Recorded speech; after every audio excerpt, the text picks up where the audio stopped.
Good morning.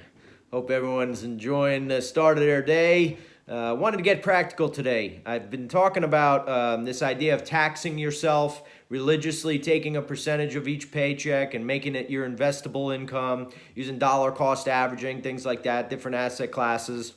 Today I want to try to bring this full circle and give you something that you can put into action today, and that is an IRA. IRA stands for Individual Retirement Account. You no longer have to rely on your company to plan for your retirement for you or a finance guy. You can do this stuff yourself.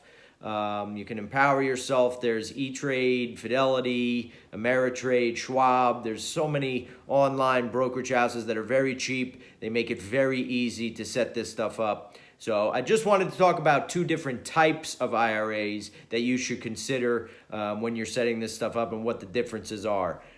So this is just for individuals. I'm not talking about joint filings or self-employed people. There are a few different kinds, but I wanted to just talk about the most common types for now. So the two most common types are a traditional IRA and a Roth IRA. And the main differences, as you're going to see, come down to tax considerations. And you'll see I just drew up few little numbers here on my whiteboard.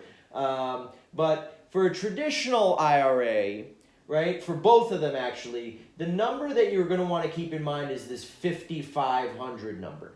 This should be the number, the target for everyone to hit at least $5,500 to put in this account per year, to contribute to this account per year. Because, again, it comes down to tax. This is the maximum number that's going to be taken into account for tax purposes. You can contribute more.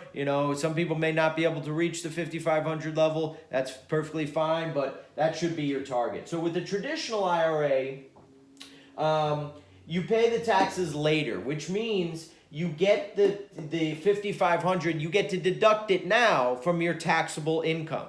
Okay, so if you're making 50,000 or 55,500, right? You get to take this 5,500, assuming you hit your goal. You get to take this $5,500 contribution off of your taxable income. So you're not getting taxed as if you're making 55,500. You're getting taxed as if you're making 50,000. So you get a little tax savings, which is nice. But the caveat with that is that now you're making your 5,500 contributions over your whole career. You're getting a little tax savings each year. But when you go after you retire and you go to start taking the money out of this account that you've been growing, well, then you pay the taxes in your retirement, right? So the tax man's going to get his due one way or the other. It's just a matter of if you're going to pay him now or you're going to pay him later, okay? That's really the main differentiating factor between these two different types of IRAs. So with the traditional IRA, knowing that you're getting 5,500 tax deduction each year, that really means that it's very important that you know your tax bracket, know what tax bracket you're in, because I just did an example of two different tax brackets here, the 22% and the 12%.